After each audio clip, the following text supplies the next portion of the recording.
وما أرسلناك إلا رحمة للعالمين. السلام علیکم ورحمۃ اللہ وبرکاتہ. ان الحمد للہ والصلاة والسلام علی رسول اللہ واشہد ان لا الہ الا اللہ وحدہ لا شریک لہ واشہد ان محمدا عبدہ ورسولہ اما بعد. وقال اللہ تبارک وتعالی لقد کان لکم فی رسول اللہ اسوۃ حسنہ لمن کان یرجو اللہ والیوم الآخر وذکر اللہ کثیرا. رب اشرح لی صدری ویسر لی امری واحلل عقدۃ من لسانی یفقہوا قولی. ناظرین، سلسلے سیرت النبی صلی اللہ علیہ وسلم کے بیان میں گزشتہ مرتبہ ہم نے دیکھا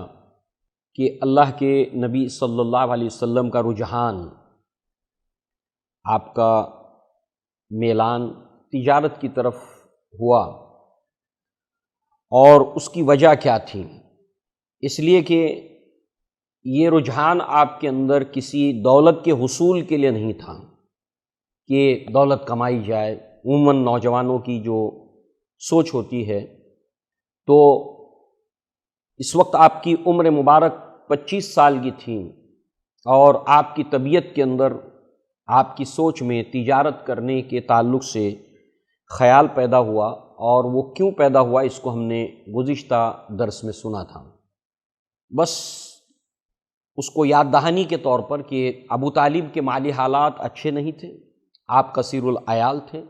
اس کے لیے ہم نے ایک دلیل بھی دیکھی کہ آپ نے اپنے چچا عباس رضی اللہ عنہ کو قائل کیا اس بات کے لیے کہ آپ کے بھائی ابو طالب کثیر العیال ہیں. پھر بنو عبد المطلب، بنو ہاشم کی ذمہ داریاں قبیلے کے سردار کی حیثیت سے آپ کے اوپر ہیں. اس حوالے سے ایک بچے کی کفالت آپ سنبھال لیں اور ایک کو میں اپنے زیر کفالت اختیار کر لوں. تو یہ بہت بڑی دلیل ہے اس بات کی کہ اللہ کے نبی صلی اللہ علیہ وسلم نے جو سوچا تجارت کے تعلق سے کہ اخراجات بڑھ چکے تھے، ابو طالب کثیر العیال تھے، اور آمدنی اس اعتبار سے نہیں تھی ابو طالب کی. اللہ تعالیٰ نے قرآن میں والدین کے جو حقوق بیان کیے، اس کے تعلق سے جو اللہ نے انسانوں کو تلقین کی کہ وہ دونوں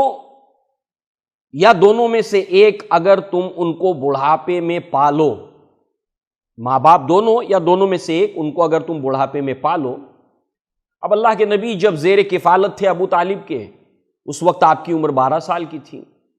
اور اب اللہ کے نبی 25 سال کے ہو چکے ہیں. اس اعتبار سے ابو طالب کی عمر بڑھ چکی تھی. لہٰذا جو ہے وہ اگر تم دونوں یا دونوں میں سے کسی ایک ماں باپ میں سے بڑھاپے میں پالو تو انہیں اف بھی نہ کہو اور ان سے جھڑک کے بات نہ کرو اور ان سے نرمی کے ساتھ گفتگو کرو، ان کے لیے دعا کرو. لہٰذا یہاں پر عند الکبر، بڑھاپے میں، اب ظاہر سی بات ہے کہ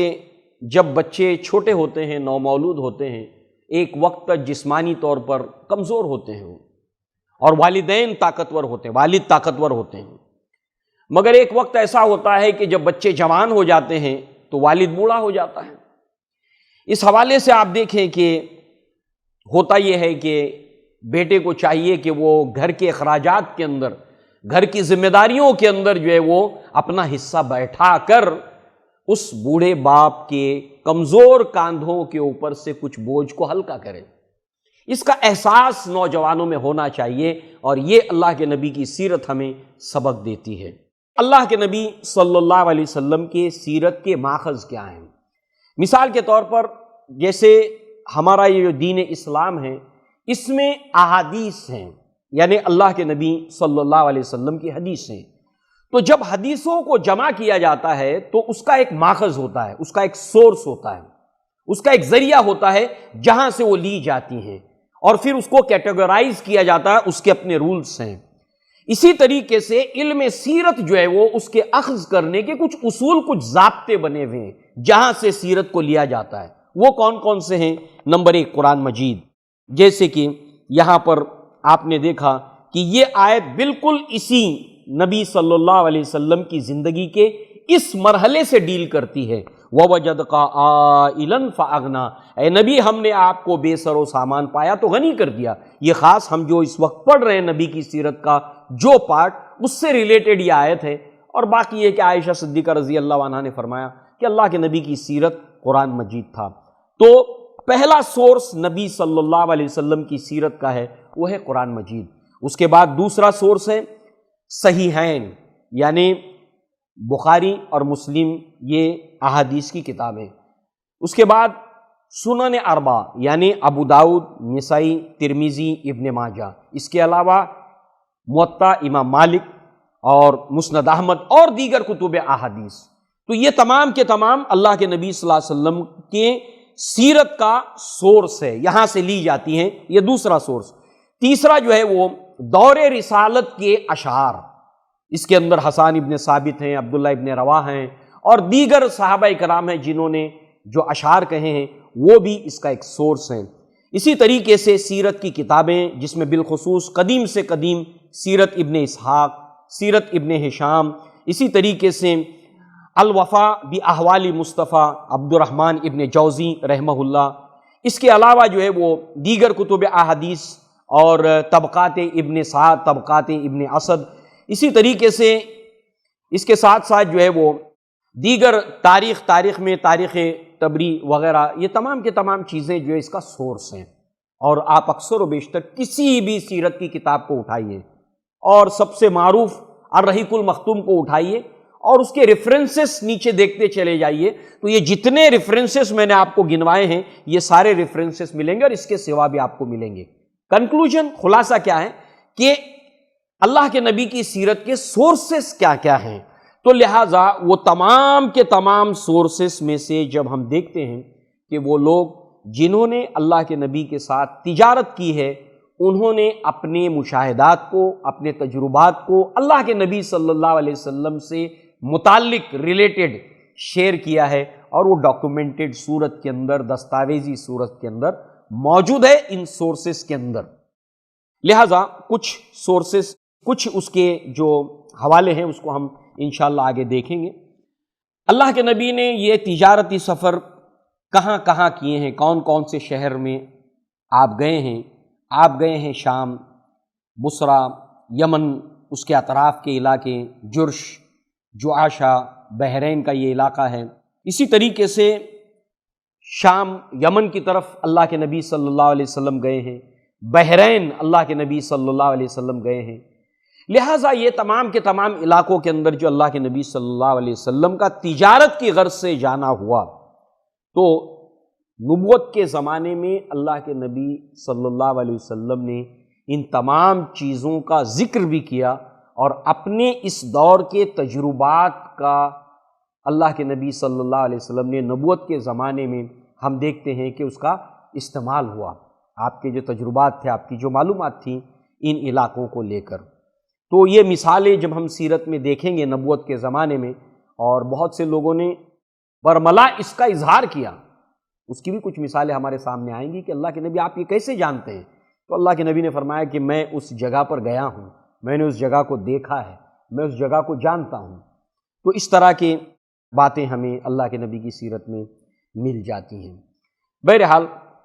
اللہ کے نبی صلی اللہ علیہ وسلم کے یہ جو تجارت کا دور ہے، 25 سال کی عمر کے بعد سے لے کر نبوت کے آغاز کے درمیان کے جتنے بھی آپ کے سفر ہیں، یہ بھی دراصل اللہ تعالیٰ کی تدبیر کا ایک حصہ ہے، اللہ تعالیٰ کی پلاننگ کا ایک حصہ ہے، اور یہ سب پلاننگ ہمیں دکھائی دیتی ہے جب نبوت کا ظہور ہوا۔ لہٰذا اس کا ایک فائدہ تو یہ ہے کہ کہاوت ہے عطا تو گھمکڑ جگیاسا، جو جتنا زیادہ گھومتا ہے، سفر کرتا ہے، اتنا زیادہ جینیس بنتا ہے، سمجھدار بنتا ہے، دنیا دیکھتا ہے وہ اور سمجھتا ہے، یہ سب چیزیں اس کی سمجھ بوجھ کے اندر اضافہ کرتی ہے۔ اسی کے ساتھ ساتھ دیگر اور بہت سے فوائد اس کے اندر جو اللہ تعالیٰ نے رکھے ہیں سفر کے اندر، سو وہ اللہ کے نبی صلی اللہ علیہ وسلم کو حاصل ہوئے۔ اب دیکھیں کہ جہاں پر اللہ کے نبی صلی اللہ علیہ وسلم نے ان سفر سے بہت کچھ سیکھا ہے، وہاں پر اللہ کے نبی صلی اللہ علیہ وسلم کو دیکھنے اور سمجھنے کا لوگوں کو موقع ملا۔ جیسے میسرہ نے آپ کے تعلق سے بہت سی باتیں بتائی ہیں، آپ کا دوسروں کو ترجیح دینا اپنی ذات کے اوپر، آپ کی صداقت، آپ کی امانت، ان چیزوں کا ذکر، دیگر وہ لوگ جنہوں نے آپ کے ساتھ سفر کیا ان کا اس کا ذکر کرنا، اسی طریقے سے آپ کے خرید اور فروخت کے طریقے بالکل ایسے تھے کہ دوسروں سے بالکل منفرد، الگ ہٹ کر، لہٰذا ان تمام چیزوں کا لوگوں نے ذکر کیا۔ مثال کے طور پر اللہ کے نبی نے تجارت کے اس دور کے اندر لوگوں نے جو آبزرو کیا کہ عموماً جب تجارت کے اندر جب سامان بھیگ جاتا، غلہ بھیگ جاتا، جو فروختنی غلہ ہوتا بیچنے والا، تو طریقہ یہ تھا کہ لوگ اس میں گیلا اور سوکھا ملا کر بیچ دیتے تھے تاکہ دیکھنے والے کو لگے کہ یہ سوکھا ہے مگر اندر سے گیلا ہوتا ہے۔ اس کے دو فائدے ہوتے ہیں کہ جو گیلا خراب ہونے والا ہے وہ بھی بک جاتا، یعنی خراب مال بھی بک جاتا، اور اس کے ساتھ ساتھ جو ہے وہ بھیگنے کی وجہ سے اس کا وزن بڑھ جاتا۔ تو لہٰذا اس طرح کے معاملات جو ہے وہ مال پریکٹسنگ وہ لوگ کرتے تھے، مگر اللہ کے نبی صلی اللہ علیہ وسلم کو دیکھا گیا کہ جب کبھی بھی غلہ جو آپ فروخت کرتے تھے وہ اگر بھیگ جاتا تو اللہ کے نبی صلی اللہ علیہ وسلم نے اس کو الگ کیا اور سوکھے غلے کو الگ کیا، اور اللہ کے نبی نے اس کو بتا کر لوگوں کو بیچا کہ یہ گیلا ہے، اس میں عیب ہے، اور یہ سوکھا ہے، اس کی قیمت یہ ہے اور اس کی قیمت یہ ہے۔ لہٰذا لوگوں نے آپ کو مشورہ دیا کہ ایسا نہیں ہوتا، ایسا کرو گے تو آپ کا نقصان ہوگا، مگر اللہ کے نبی صلی اللہ علیہ وسلم نے تجارت کو ہمیشہ سچائی کے ساتھ کیا۔ تو لوگوں نے دیکھا کہ باقی لوگ بیچتے ہی رہ جاتے اور اللہ کے نبی بیچ کر فارغ ہو جاتے۔ لہٰذا آج آپ دیکھیے کہ اس کو باقاعدہ ایک بزنس اور ایک کاروبار بڑے پیمانے پر لوگوں نے بنایا کہ جو ڈیمیج پروڈکٹ ہوتے ہیں اس کو لوگ اس کا ڈیمیج بتا کر فروخت کرتے ہیں کم قیمت کے اندر، اور وہ بڑے اچھے انداز کے اندر جو ہے یہ آج کاروبار دنیا کے اندر موجود ہے کہ جس کے تحت جو ہے وہ چیزیں بڑی تیزی کے ساتھ میں فروخت ہو جاتی ہے اور لوگ اس کو کم قیمت کی وجہ سے اس کو خرید لیتے ہیں۔ چوائس ہے انسان کے پاس، جو ہے وہ اگر پیسے کم ہیں تو چیز ہے تھوڑی ڈیمیج ہے تو خرید لیتا ہے انسان۔ تو لہٰذا جو ہے وہ اللہ کے نبی صلی اللہ علیہ وسلم نے پھر نبوت کے زمانے میں یہ تعلیم بھی دی کہ ہمیشہ جو مال فروختنی چیز ہے، بیچنے والی چیز ہے، اس کا عیب بتا کر بیچا جائے۔ اور اللہ کے نبی صلی اللہ علیہ وسلم نے فرمایا کہ من غش فلیس منی، کہ جو اس طرح کی ملاوٹ کرے یعنی اچھا اور برا ملا کر بیچے وہ ہم میں سے نہیں ہے۔ لہٰذا اللہ کے نبی صلی اللہ علیہ وسلم نے اس کو ناپسند کیا۔ تو اس طریقے سے لوگوں کو آپ کا جو تجارت کرنے کا جو طور طریقہ ہے اس کو لوگوں نے دیکھا کہ آپ سچائی کے ساتھ کرتے تھے، امانت داری کے ساتھ کرتے تھے، اور سفر کے دوران کبھی کبھی بہت سی چیزیں بطور امانت رکھنے کی ضرورت بھی پیش آتی ہے۔ پھر جب آپ نے کسی کو بات دے دی تو پھر وہ ایک کسی نے آپ سے راز کی بات بتائی تو وہ ایک امانت ہے۔ تو غرض یہ کہ ہر اعتبار سے لوگوں نے اللہ کے نبی صلی اللہ علیہ وسلم میں صداقت اور امانت داری کو پایا۔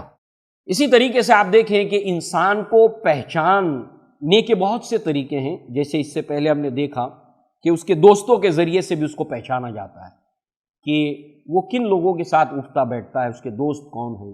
اس سے بھی انسان پہچانا جاتا ہے۔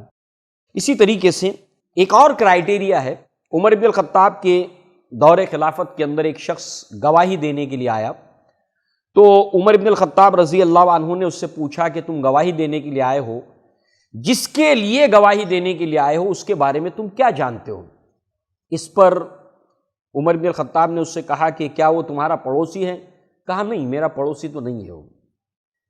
تو کہا کیا تم نے اس کے ساتھ کوئی دن بتایا ہے؟ کہا نہیں، ایسا تو نہیں ہے۔ کہا تم نے اس کے ساتھ کوئی لین دین کیا ہے؟ کہا نہیں، لین دین بھی میں نے اس کے ساتھ نہیں کیا ہے۔ تو تمہارا پڑوسی ہے؟ کہا نہیں، میرا پڑوسی بھی نہیں ہے۔ یہ ساری باتیں نہیں ہیں، گواہی دینے کے لیے آیا وہ شخص، جس کے لیے آیا اس کے بارے میں عمر بن الخطاب پوچھ رہے ہیں۔ انت جار مسکنی ہی، کیا وہ تمہارا جو ہے وہ پڑوسی ہے کیا؟ کہا نہیں۔ عاشرتہ یومن، کیا تم نے اس کے ساتھ ایک دن گزارا ہے؟ کہا نہیں۔ فعرفت حقیقت امری، تاکہ تم اس کی حقیقت کو پہچانتے اگر اس کے ساتھ رہتے۔ سافرت یوما معہ، یا تم نے اس کے ساتھ کوئی سفر کیا ہے؟ کہا نہیں۔ تو گویا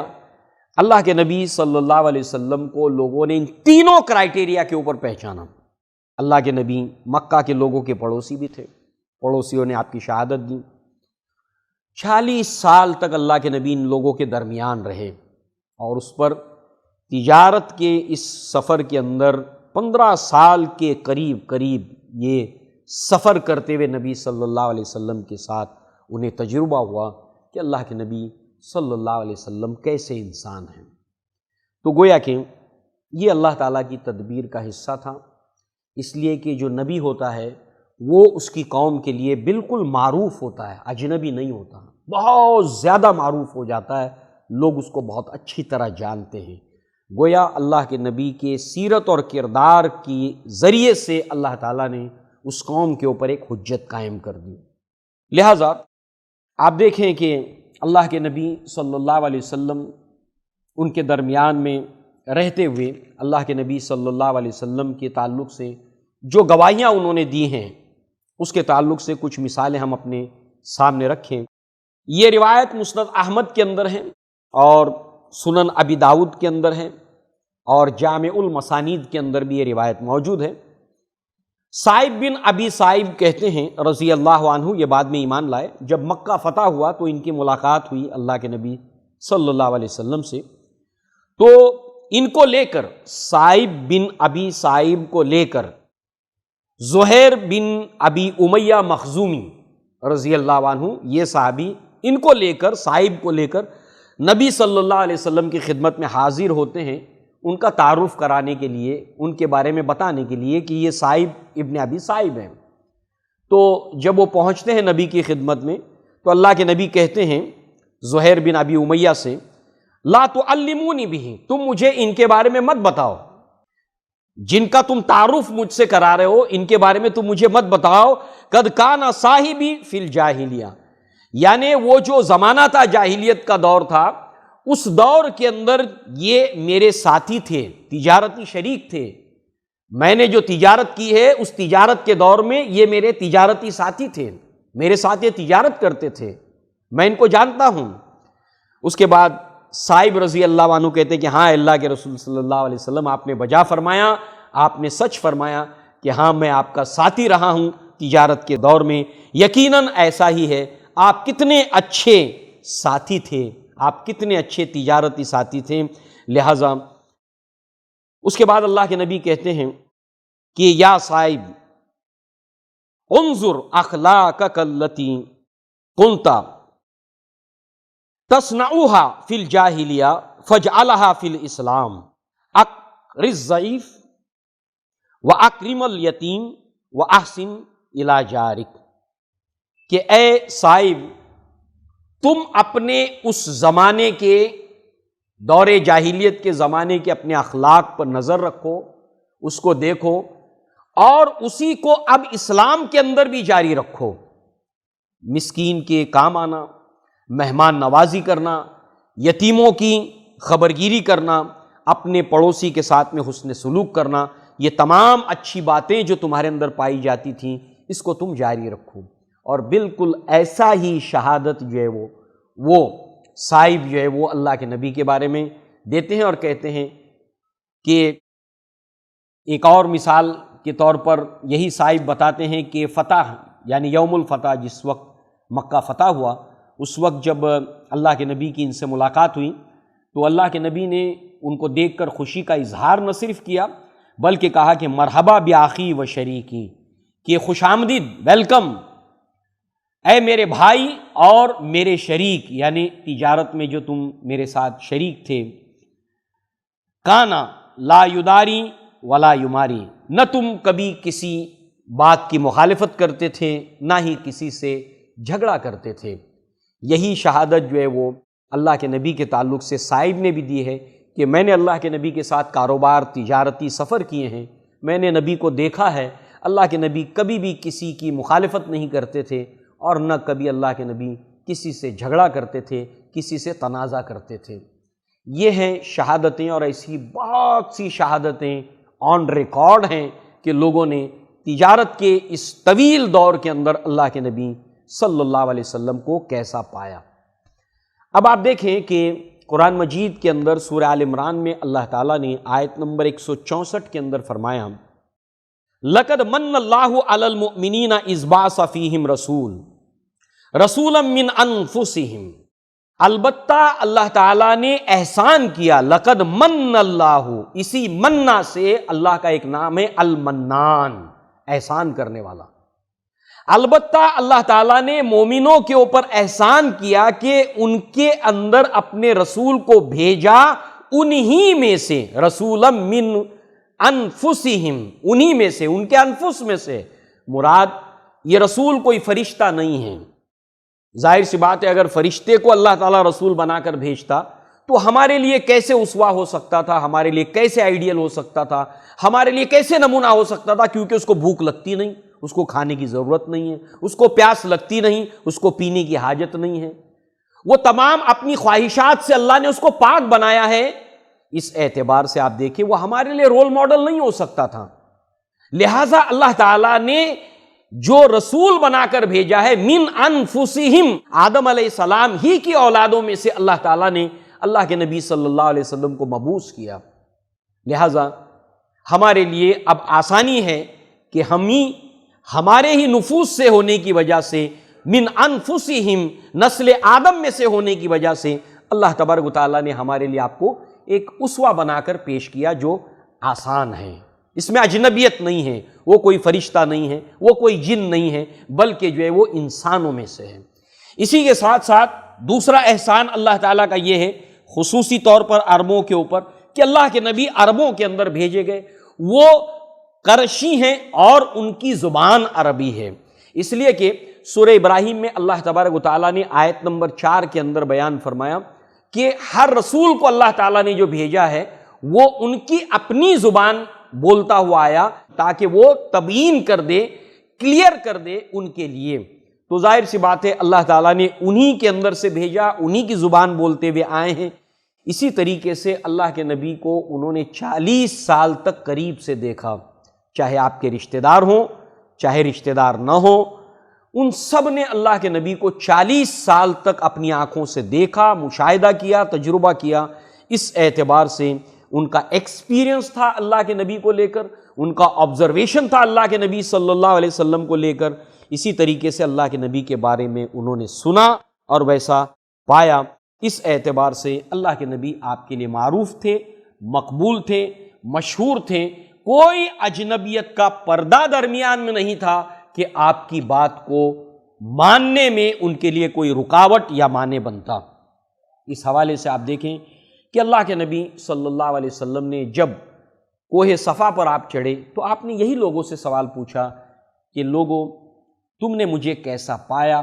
اور اسی طریقے سے قرآن میں ہمیں یہ ملتا ہے کہ ہر نبی اپنی قوم سے جب مخاطب ہوتا ہے تو ان سے جو جو سوال پوچھتا ہے اس میں سے یہ بھی سوال پوچھتا ہے یا یہ بات وہ کہتا ہے بطور دلیل کے کہ میں ایک عرصے تک تمہارے درمیان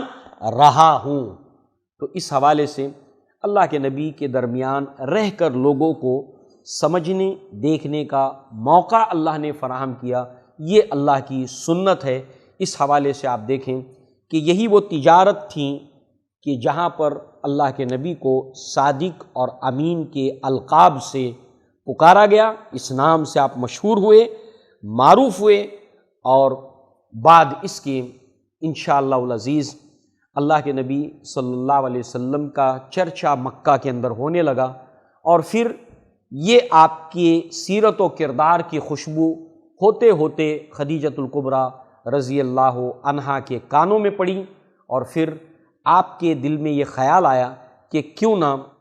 آپ اپنا جو تجارتی سامان مضاربت کے بنیاد کے اوپر لوگوں کو فروخت کرنے کے لیے دیتی ہیں اور اس کے ساتھ اپنا سرمایہ دیتی ہیں، تو آپ نے چاہا کہ کیوں نہ ایسے سچے اور امانت دار تاجر کو اپنا جو سرمایہ اور جو گڈس ہے، جنس ہے، اس کو فروخت کے لیے دیا جائے۔ اور اسی چیز کا جو آپ نے اللہ کے نبی صلی اللہ علیہ وسلم کے سامنے پیشکش کی، آفر رکھا کہ آپ میرا جو سرمایہ ہے اور جو گڈس جنس ہیں اس کو آپ جو ہے وہ